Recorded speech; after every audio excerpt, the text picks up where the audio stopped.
Меня зовут Миредова Мария, проживаю я в Балканском вилаяте города Туркменбаши. Меня обвинили на сумму хищения с госбюджета 10 212 манат 50 тенге за последние 3 года моей работы.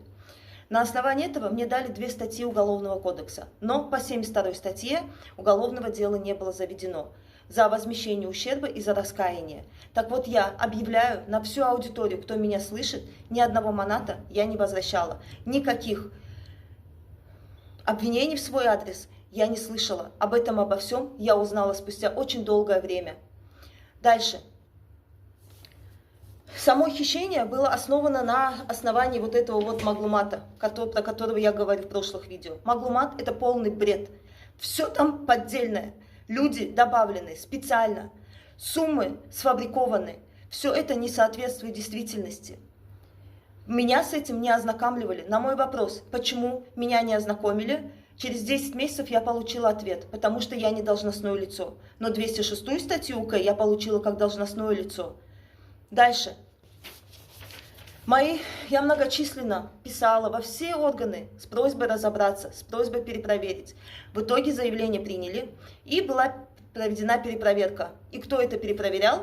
Догадаемся?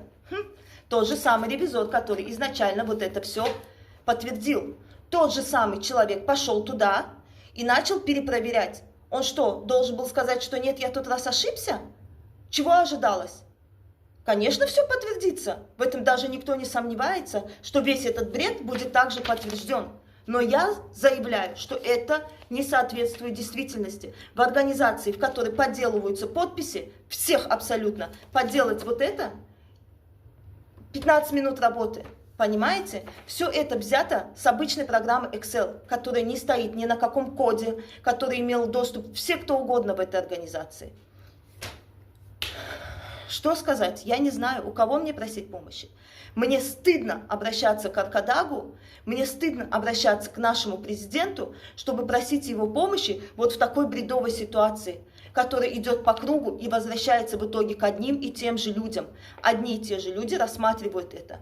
Почему? Что это? Коррупция. Что это? Как это? Я не понимаю. И еще, не надо меня больше куда-то вызывать, просить что-то удалять. Хотите прийти посмотреть мои документы, пожалуйста. Все знают, где я живу. Представляйтесь, включим камеру и поговорим обо всем.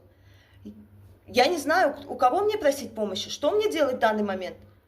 Я написала по собственному желанию, как вы хотели. Но вдогонку я получила характеристику, где указано все это. Вы целенаправленно занимаетесь тем, что травите мою жизнь, и вас в этом поддерживают. Но этому когда-то должен прийти конец.